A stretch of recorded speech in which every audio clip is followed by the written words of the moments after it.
ఫ్యామిలీని పక్కన పెడతారా? ఆయన మూడోసారి పరిటాల ఫ్యామిలీని పక్కన పెడతారా? ఎందుకంటే వాళ్ళు త్యాగం చేశారు పార్టీ కోసం. మరి సునీత గారికి ఇంతకుముందు అవకాశం ఇచ్చాం కాబట్టి ఈసారి సర్దుకోండమ్మా అని చెప్తారా? అలానే మరి మీరు ఇందాక సత్యకుమార్కి అవకాశం ఇస్తారా, లేకపోతే సత్యకుమార్ అంటే బీసీ కోటాలో పాసిబిలిటీ ఏమన్నా? బీసీ కోటాలో సత్యకుమార్, అక్కడ సత్యకుమార్ బీసీ ఉంటే కాలువ శ్రీనివాసులు ఏమైపోవాలి? వెంకయ్య నాయుడు గారు ఏమన్నారు? కాలువ శ్రీనివాసులు మరి ఇంతకుముందు మంత్రిగా పనిచేస్తున్నారు. కాలువ Srinivasulu is senior most leader. తెలుగుదేశంలో ప్రాబ్లమ్ ఆఫ్ సీనియారిటీ కూడా ఎక్కువ అండి. అక్కడ చాలామంది ఉన్నారు. అదేం చిన్న పార్టీ కాదు, కొత్త పార్టీ కాదు, 42 ఏళ్ల పార్టీ.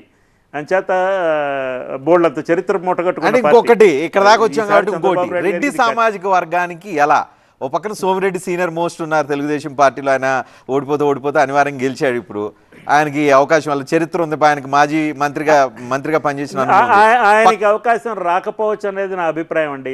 ఆయనకి అవకాశం రాకపోవచ్చు అనేది నా అభిప్రాయం. పక్కన ఆనమున్నారని రాదా?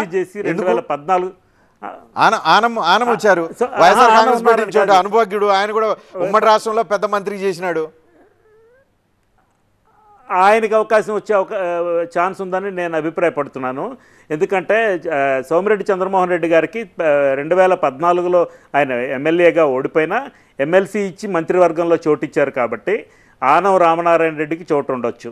అయితే వేమిరెడ్డి ప్రభాకర్ రెడ్డి గారు వైఫ్ ఉన్నారు కోవూరు నుంచి, వారు కూడా she also angling for the post of a ministry. అంటే మరి యూత్ స్టార్ కోటంరెడ్డి ఉన్నాడు కదా, శ్రీధర్ రెడ్డి కోటంరెడ్డి ఉన్నాడు. కోటంరెడ్డి అసలు వైఎస్ఆర్ కాంగ్రెస్ నుంచి వెళ్ళిపోయింది మంత్రివర్గంలో చోటు ఇవ్వలేదనే. అంతే కదా, మరి పక్కన నారాయణ బై డిఫాల్ట్ నారాయణ ఉండాల్సిందే. సరే ఆయన కాపు సామాజిక వర్గం అనుకోండి, ఆయన ఉండాలి. నారాయణ తెలుగుదేశం పార్టీకి హార్ట్ అండి. నారాయణ ఇస్ ది హీ ఇన్ఫ్యూజెస్, ఆయన ఆక్సిజన్ ఇస్తాడు ఆయన తెలుగుదేశానికి.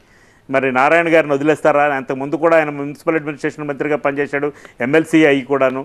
మరి నారాయణ గారికి అక్కడ తప్పకుండా అవకాశం ఇవ్వాలి.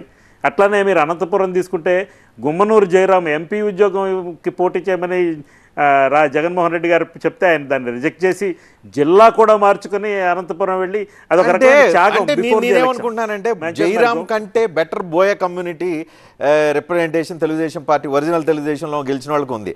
జయరాం వాళ్ళందరినీ వదిలేసి జయరాంకి ఇస్తారా? జయరాంని పక్కన పెట్టి సార్ ఆయన ఎమ్మెల్యేగా గుంతకల్లు ఇచ్చి అక్కడ పోటీ చేయించడమే చాలా ఎక్కువ.